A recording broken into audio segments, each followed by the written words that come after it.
Mark 16. After the Sabbath, Mary Magdalene, Salome, and Mary the mother of James bought some spices to put on Jesus' body. Very early on Sunday morning, just as the sun was coming up, they went to the tomb. On their way, they were asking one another, "Who will roll the stone away from the entrance for us?" But when they looked, they saw that the stone had already been rolled away, and it was a huge stone. The women went into the tomb, and on the right side they saw a young man in a white robe sitting there. They were alarmed. The man said, "Don't be alarmed.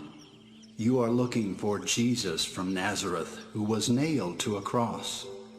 God has raised him to life, and he is not here. You can see the place where they put his body. Now go and tell his disciples, and especially Peter, that he will go ahead of you to Galilee. You will see him there, just as he told you." When the women ran from the tomb, they were confused and shaking all over. They were too afraid to tell anyone what had happened. Very early on the first day of the week, after Jesus had risen to life, he appeared to Mary Magdalene. Earlier he had forced 7 demons out of her. She left and told his friends, who were crying and mourning. Even though they heard that Jesus was alive and that Mary had seen him, they would not believe it. Later, Jesus appeared in another form to 2 disciples as they were on their way out of the city. But when these disciples told what had happened, the others would not believe. Afterwards, Jesus appeared to his 11 disciples as they were eating.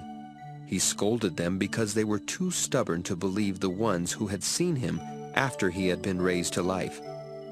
Then he told them, "Go and preach the good news to everyone in the world. Anyone who believes me and is baptized will be saved, but anyone who refuses to believe me will be condemned. Everyone who believes me will be able to do wonderful things. By using my name, they will force out demons, and they will speak new languages. They will handle snakes and will drink poison and not be hurt. They will also heal sick people by placing their hands on them."